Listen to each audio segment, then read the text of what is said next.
बरेली में EPS 95 pensioners की मासिक बैठक में एक बार फिर न्यूनतम पेंशन बढ़ाने समेत 4 सूत्रीय मांगों को लेकर आवाज बुलंद हुई है। राष्ट्रीय संघर्ष समिति बरेली मंडल के बैनर तले जुटे पेंशनर्स ने आरोप लगाया कि उनकी मांगे पिछले करीब 9 वर्षों से लंबित हैं। बैठक में वक्ताओं ने सरकार और संबंधित विभागों की कार्यप्रणाली पर सवाल उठाते हुए आंदोलन को और तेज करने की बात कही। बरेली के पुराने बस स्टैंड पर राष्ट्रीय संघर्ष समिति बरेली मंडल के ईपीएस 95 पेंशनर्स की नियमित मासिक बैठक आयोजित की गई। बैठक की अध्यक्षता मंडल अध्यक्ष AK अरोड़ा ने की। इस दौरान बड़ी संख्या में पेंशनर्स ने अपनी लंबित मांगों को लेकर चर्चा की। बैठक में अशोक कुमार मिश्रा, JP मल्होत्रा, महेश कुमार अग्रवाल, नरेंद्र प्रकाश सक्सेना, वेदपाल सिंह, विनोद गुप्ता और चिरंजीव गौड़ समेत कई वक्ताओं ने संबोधित किया। वक्ताओं ने ईपीएस 95 पेंशनर्स की न्यूनतम पेंशन में बढ़ोतरी समेत 4 सूत्रीय मांगों को जल्द पूरा किए जाने की मांग उठाई। महासचिव अशोक कुमार मिश्रा ने पेंशन बढ़ोतरी के लिए धन की कमी का हवाला दिए जाने पर सवाल उठाया। उन्होंने वित्त मंत्रालय और भविष्य निधि से जुड़ी दलीलों की आलोचना करते हुए कहा कि पेंशनर्स को लंबे समय से आश्वासन मिल रहे हैं,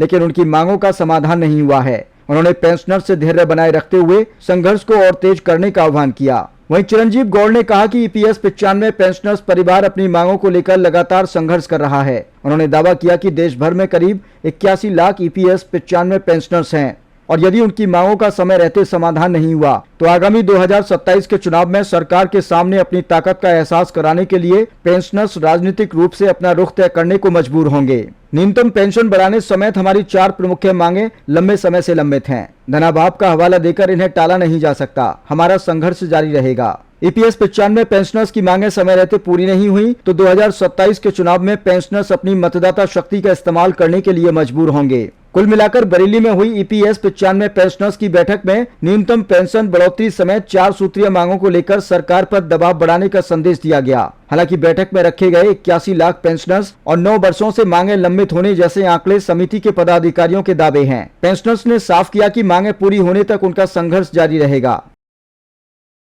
ऐसा करना पड़ेगा आपको जब तक आप हिलाएंगे नहीं गवर्नमेंट को।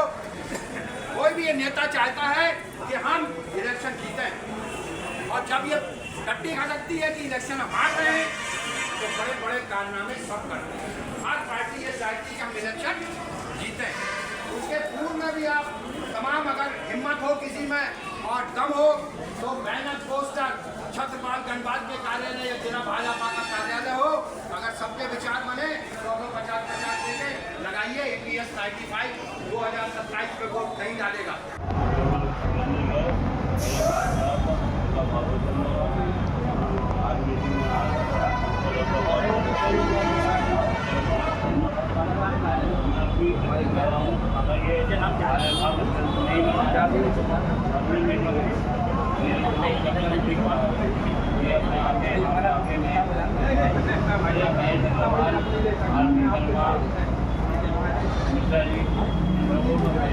जी